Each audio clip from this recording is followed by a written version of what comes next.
అందరికీ నమస్కారం అండి. డియర్ పేరెంట్స్ అండ్ స్టూడెంట్స్, మనందరికీ తెలుసు జేఈ మెయిన్స్ అయిపోయి జేఈ అడ్వాన్స్ కోసం మనం అందరము కూడా సిద్ధంగా ఉన్నాము. జేఈ అడ్వాన్స్కి సంబంధించినటువంటి అడ్మిట్ కార్డులు కూడా మనకు ఆల్రెడీ వెబ్సైట్లో అందుబాటులో ఉన్నాయి. అయితే జోసా ఏదైతే ఉందో జోసాకు సంబంధించి మనకి నియర్లీ 127 ఇన్స్టిట్యూషన్స్ 127 ఇన్స్టిట్యూషన్ నుంచి 2025-26లో జేఈ మెయిన్స్ ద్వారా వచ్చిన ర్యాంకులు, జేఈ అడ్వాన్స్ ద్వారా వచ్చిన ర్యాంకుల ద్వారా అడ్మిషన్స్ అయితే జరుగుతాయి. అందులో 23 ఐఐటీల్లో జేఈ అడ్వాన్స్ ద్వారా జరుగుతాయి, 31 ఎన్ఐటీలు, ఐఐఈఎస్టీ సిబుపూరు, 26 ట్రిపుల్ ఐటీలు, 46 జిఎఫ్టిఎస్లో జేఈ మెయిన్స్కు ద్వారా వచ్చినటువంటి ర్యాంక్స్ ద్వారా అడ్మిషన్స్ అయితే జరుగుతాయి. అంటే చూడండి, ఓవరాల్గా 127 ఇన్స్టిట్యూషన్లో జేఈ మెయిన్స్, జేఈ అడ్వాన్స్ ద్వారా వచ్చిన ర్యాంకులు బేస్ చేసుకొని అడ్మిషన్స్ అయితే ఇవ్వడం జరుగుతుంది. ఇది 2025-26కి సంబంధించి మనకి జోసా కౌన్సిలింగ్ ద్వారా జరిగేటువంటి అడ్మిషన్స్ ఒక సింగిల్ ప్లాట్ఫామ్ ద్వారా. అయితే జేఈ అడ్వాన్స్కి సంబంధించి ఆల్రెడీ మనకి అడ్మిట్ కార్డులు అయితే ఆన్లైన్ వెబ్సైట్లో అందుబాటులో ఉన్నాయి. మే 12వ తారీఖు నుంచి ఇది మే 18వ తారీఖు వరకు కూడా అడ్మిట్ కార్డులు అందుబాటులో ఉంటాయి. అవన్నీ కూడా స్టూడెంట్స్ డౌన్లోడ్ చేసుకోవాల్సిన అవసరం ఉంటుంది. అలాగే ఎవరైతే పీడబ్ల్యూడీ క్యాండిడేట్స్ ఉంటారో పీడబ్ల్యూడీ క్యాండిడేట్స్కి స్క్రైబ్ ఎవరో ఒకరు ఉండాలి. కాబట్టి వాళ్ళకి ఎవరో ఒకరు స్క్రైబ్ని వాళ్ళు చూజ్ చేసుకోవడం కోసమని వాళ్ళకి మే 17వ తారీఖు వరకు కూడా టైం ఇవ్వడం జరిగింది.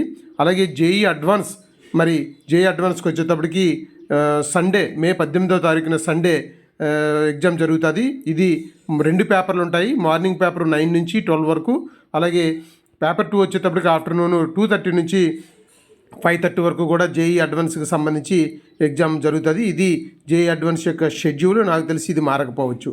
ఇది జేఈ అడ్వాన్స్కి సంబంధించి అడ్మిట్ కార్డు మీరు ఇన్ఫర్మేషన్ ఇక్కడ ఏ విధంగా రిజిస్ట్రేషన్ నెంబర్ కానీ date of birth mobile number enter చేసి లాగిన్ అయితే మీ జేఈ అడ్మిట్ కార్డు అయితే కనిపిస్తూ ఉంటుంది. చాలామంది ఆల్రెడీ డౌన్లోడ్ చేసుకున్నారు, మిగతా వాళ్ళు కూడా డౌన్లోడ్ చేసుకోవాలి.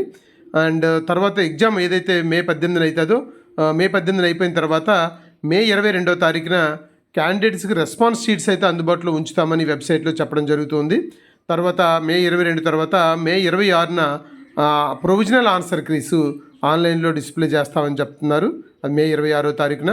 అలాగే మే 26వ తారీఖునే ఫీడ్బ్యాక్స్ అంటే ప్రొవిజనల్ ఆన్సర్స్కి మీద ఫీడ్బ్యాక్ కూడా తీసుకోవడం జరుగుతుంది. మే 26 నుంచి మే 27 వరకు అని చెప్పడం జరుగుతుంది.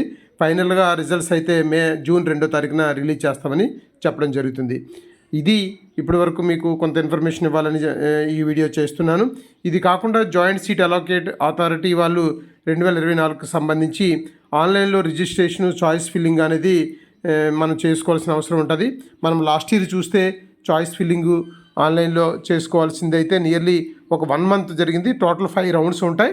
5 రౌండ్స్లో కూడా వాళ్ళు మొదట రిజల్ట్స్ అనౌన్స్ చేసిన తర్వాత మొట్టమొదటిగా చాయిస్ క్యాండిడేట్స్ అందరూ కూడా చాయిస్ ఫిల్లింగ్ చేసుకోవడానికి లాస్ట్ ఇయర్ అయితే జూన్ 10న స్టార్ట్ చేశారు. జూన్ 10న చాయిస్ ఫిల్లింగ్కి అవకాశం ఇచ్చారు. తర్వాత చాయిస్ ఫిల్లింగ్ తర్వాత ఒకసారి మార్క్ సీట్ అలాట్మెంట్ అంటే ఒక మార్క్ సీట్ అలాట్మెంట్ అనేది ఒకటి ఇస్తారు. Mark seat allotment 1, mark seat allotment 2 అని 2 టైమ్స్ ఇస్తారు. అంటే మనం పెట్టుకున్న ఆప్షన్స్ చాయిస్ ఫిల్లింగ్ బేస్ చేసుకుని ఏ విధంగా మనకి సీట్స్ వస్తాయనే దాని మీద కూడా వాళ్ళు ఒక మార్క్స్ అలొకేషన్ అయితే ఇవ్వడం జరుగుతుంది. ఇంతేకాకుండా వాళ్ళు ప్రతి రౌండ్ కూడా అనౌన్స్ చేస్తూ ఉంటారు సీట్స్. మన చాయిస్ ఫిల్లింగ్ చేసిన బేస్డ్ ఆన్ రౌండ్ 1లోను మనకి సీట్ వస్తే ఏం చేయాలి, రౌండ్ 2లో సీట్ వస్తే ఏం చేయాలి, రౌండ్ 3లో సీట్ వస్తే ఏం చేయాలి, రౌండ్ 4లో సీట్ వస్తే ఏం చేయాలి, లేకపోతే అక్కడ మనం ఏ విధంగా సీట్ వచ్చిన తర్వాత ఏ విధంగా లాక్ చేసుకోవాలి అనే విషయాలన్నీ కూడా మనము డీటెయిల్గా నెక్స్ట్ వీడియోలో మాట్లాడవచ్చు.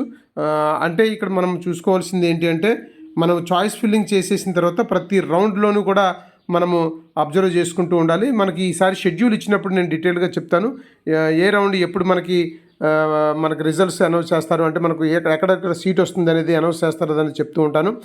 అప్పుడు మనము అంతా అయిపోయిన తర్వాత అన్ని రౌండ్లు అయిపోయిన తర్వాత మనకి సీసాప్ కూడా జరుగుతుంది. అదంతా అయిపోయిన తర్వాత మనకి పేమెంట్స్ కూడా పేమెంట్ ఏ విధంగా పేమెంట్ చేయాలి, తర్వాత సర్టిఫికేట్స్ ఏ విధంగా అప్లోడ్ చేయాలి, ఈ విషయాలన్నీ కూడా మనము నెక్స్ట్ వీడియోలో క్లియర్గా మాట్లాడుకోవచ్చు. దీనికి సంబంధించినటువంటి డాక్యుమెంట్స్ ఏమేమి కావాలనే విషయాన్ని కూడా నేను ఇంతకుముందు వేరే వీడియోలో చెప్పడం జరిగింది.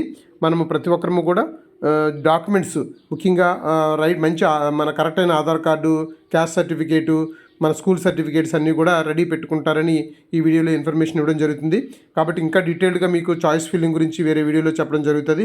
కాబట్టి మీ అందరూ కూడా ఈ వీడియో నచ్చితే మీ అందరూ కూడా లైక్ చేయండి. తర్వాత ఈ ఇన్ఫర్మేషన్ మీ ఫ్రెండ్స్ అందరికీ కూడా షేర్ చేస్తే వాళ్ళు కూడా కొంత అవగాహన చేసుకుంటారు. ఇంకా ఎవరైనా సబ్స్క్రైబ్ చేసుకోకపోతే సబ్స్క్రైబ్ చేసుకోండి. Thank you so much.